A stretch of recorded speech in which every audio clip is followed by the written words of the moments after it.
No one can trigger you once you understand this. A modern exploration of Stoic philosophy, personal freedom, and emotional self-mastery. Picture this, you're standing in a crowded subway station. Someone bumps into you without apologizing. On another day, this might have ruined your morning. You'd stew over it, replaying the scene, perhaps even snapping at the next person who looks at you the wrong way. But today, nothing. You simply step aside and continue walking. No surge of irritation, no mental chatter. The bump was an event, nothing more. It came, it went, you carried on. That is not emotional numbness. That is freedom. It's the freedom that comes when you fully grasp a simple truth the Stoics knew thousands of years ago. No one can make you feel anything without your consent. The event isn't the problem. Your interpretation of the event is. Part 1. The stories we tell ourselves. We all do it. A friend's tone sounds off, and we tell ourselves they're upset with us. A delayed text reply becomes a sign they're ignoring us. A raised eyebrow from a coworker means they're judging our performance. Here's the twist. None of those things are facts. They're interpretations, stories we attach to events. The Stoic philosopher Epictetus said it plainly, it's not things themselves that disturb us, but our opinions about them. When you stop taking those stories as truth, something remarkable happens. You start seeing life for what it is, not what your mind paints it to be.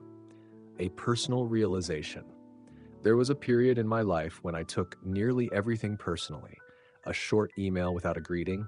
Clearly, they were angry at me. Someone not making eye contact. Obviously, I'd offended them. It wasn't until I started tracking these thoughts that I realized how many of them were baseless. I began running experiments.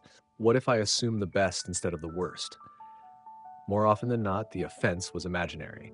My entire mood had been hostage to fictional scenarios. Part 2.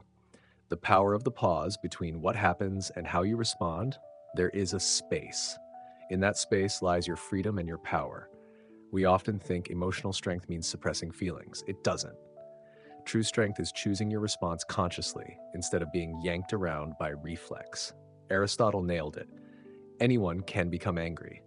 That is easy, but to be angry with the right person to the right degree, at the right time, for the right purpose, in the right way, that is not easy.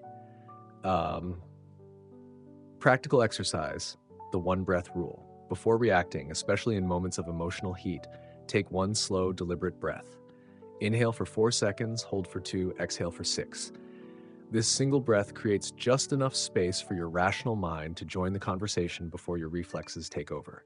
Over time, that breath becomes a habit. You move from reacting to responding, and the difference is life-changing. Why the pause feels unnatural. From childhood, most of us have been conditioned to respond instantly. Someone criticizes us, defend. Someone cuts us off, retaliate. Someone disagrees, argue. The pause feels uncomfortable because it interrupts the emotional script you've been running for decades. But if you want a different outcome, you need a different script. Part 3. Seeing through the fog. Your emotional reactions are often shaped by past wounds you haven't examined. If you've been betrayed, you may see suspicion in every kind gesture. If you've been criticized, you may hear judgment in neutral comments. This is like wearing cracked glasses. Everything you see is distorted, yet you forget you're wearing them. Self-reflection, prompt. The next time something irritates you, ask, is this about them, or is this touching something unresolved in me? You might discover the real battle isn't with the outside world, but with old echoes you've been carrying for years. Part 4. Why the world wants you reactive. Here's the uncomfortable truth. Society benefits from keeping you reactive. Social media thrives on outrage. Algorithms don't reward calm, measured thought. They reward the posts that make your blood boil. Marketing campaigns first make you feel inadequate, then sell you something to fix it. Political movements often gain momentum by keeping people emotionally charged. Your reactivity is not just a personal weakness, it's a profit model. My experience with digital triggers. There was a time I couldn't scroll through my phone without feeling behind. Seeing other people's achievements made me anxious. Seeing curated lifestyles made me question my own. The turning point came when I realized these platforms weren't neutral. They were designed to provoke me. Once I saw that, I stopped taking the bait. I started consuming intentionally, not compulsively. Guarding your inputs.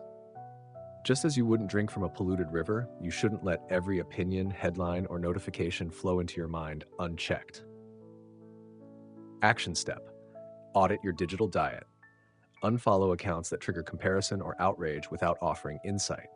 Replace them with voices that challenge you constructively or inspire genuine reflection. Part 5. The control panel metaphor. Imagine you have a giant control panel on your chest. Each button represents a trigger: insecurity, anger, jealousy, fear, guilt.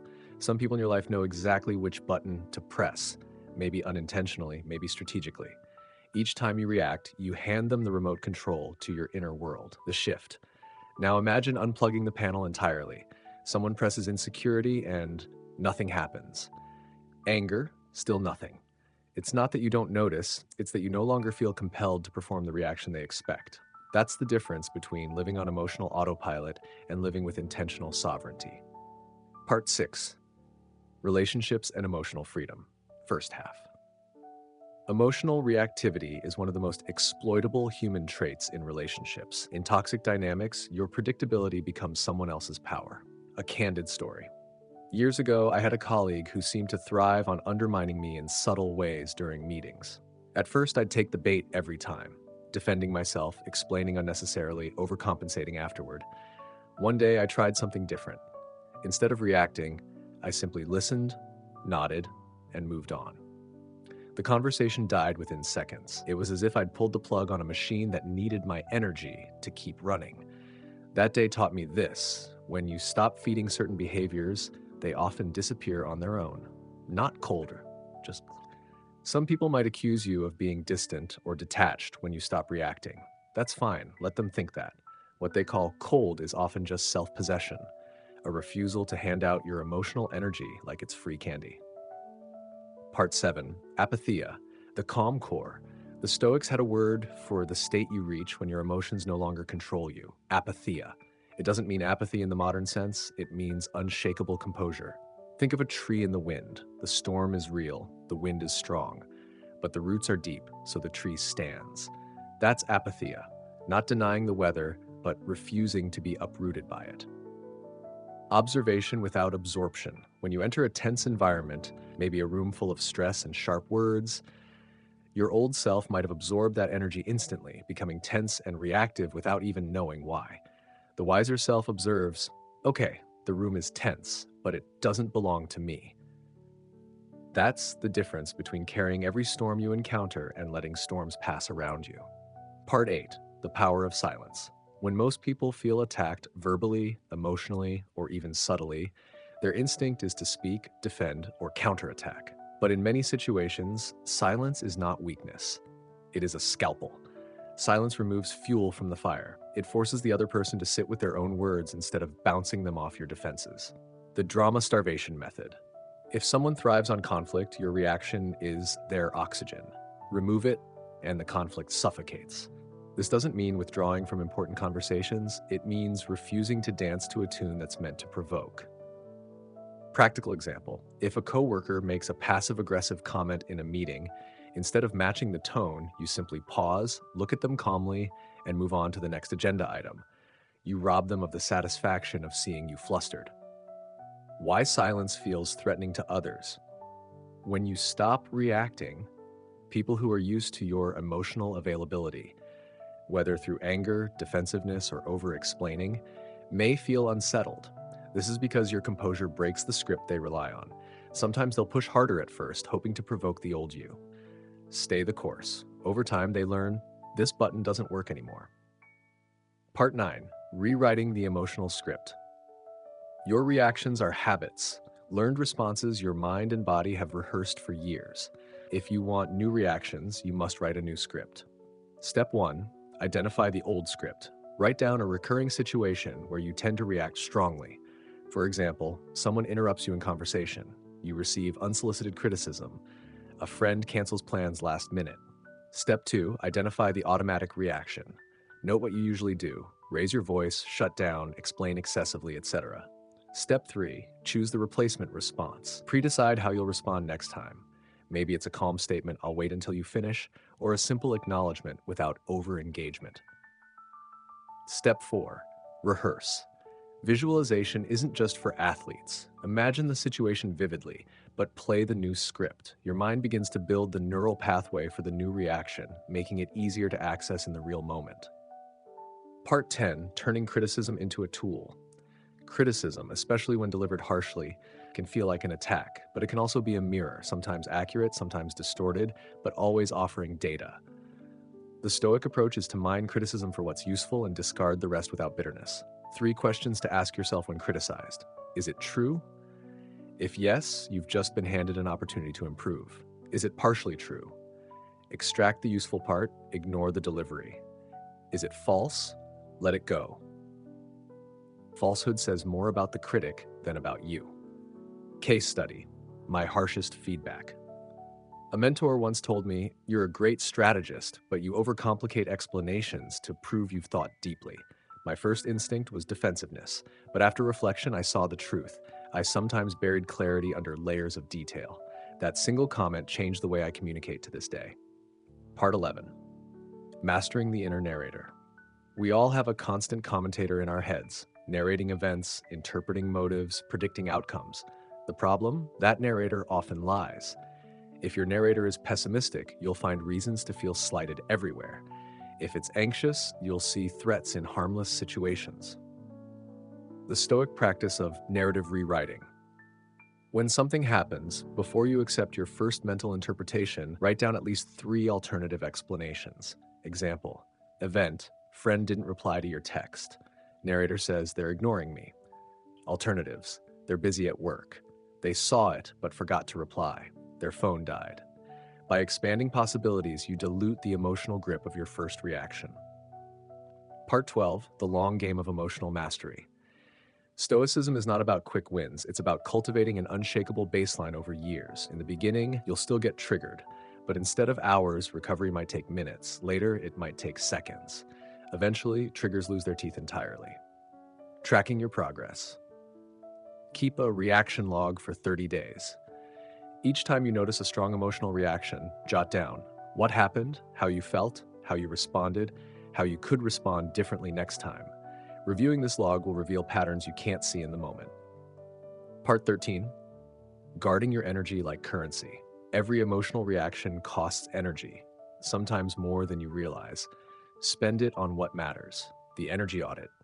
At the end of each week, ask, who or what drained my energy? Was the reaction worth the cost? Could I have handled it with less expenditure?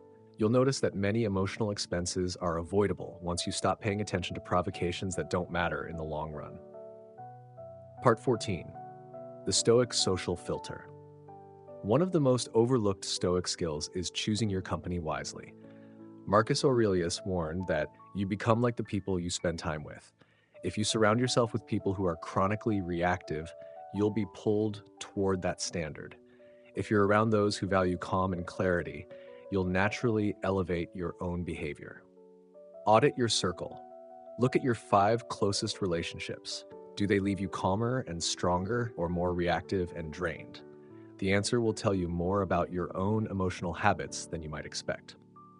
Part 15, integrating Stoicism without becoming a robot. A common fear is that mastering emotional control means losing passion or connection. That's a misunderstanding. Stoicism doesn't kill joy or love. It clears away the noise so you can experience them more fully. You're not less human. You're a human who chooses how to feel rather than being tossed around by every emotional gust. Healthy vulnerability. Being untriggerable doesn't mean never sharing your feelings. It means sharing them intentionally in safe contexts with people who have earned the right to hear them. Part 16, daily Stoic rituals. To live Stoicism instead of just reading about it, you need daily anchors. Here are a few that have transformed lives. Morning premeditatio. Visualize potential challenges of the day and how you'll meet them with composure. Evening reflection. Review the day, where you stayed centered, where you slipped, and what you learned. Voluntary discomfort. Occasionally choose small inconveniences, cold shower, fasting, walking instead of driving to build resilience. Digital fasting. Regularly step away from social media snooze to reset your mental state. Part 17, the threshold moment. There comes a day when something happens, an insult, a disappointment, a public embarrassment, and you feel nothing. Not numbness, but clarity. The event registers, you process it, but it doesn't own you. That's the moment you realize the world can still touch me, but it can't control me. Life after the threshold. You'll notice fewer apologies for overreactions, more space in your mind for creative thought, less rumination before sleep, more respect from others, because people trust those who are not easily rattled. Part 18, a final challenge. For the next week, pick one common trigger and decide in advance not to react to it. Treat it as a game. Each time the trigger appears and you stay calm, mentally note, I just won. This playful approach removes the heaviness of self-improvement and makes mastery a form of sport. The Stoics didn't live in a calm world. They faced wars, political upheavals, betrayals, and personal losses. Yet they discovered a radical truth. If you master your inner world, the outer world loses its power to enslave you. You don't get there overnight. But every time you pause instead of snapping, every time you choose interpretation over assumption, every time you let silence speak for you, you take one step closer to becoming untouchable. In the end, the person who can't be triggered is not someone who has eliminated emotions, but someone who has learned to steer them. And in a world built to keep you reactive, that is a quiet revolution.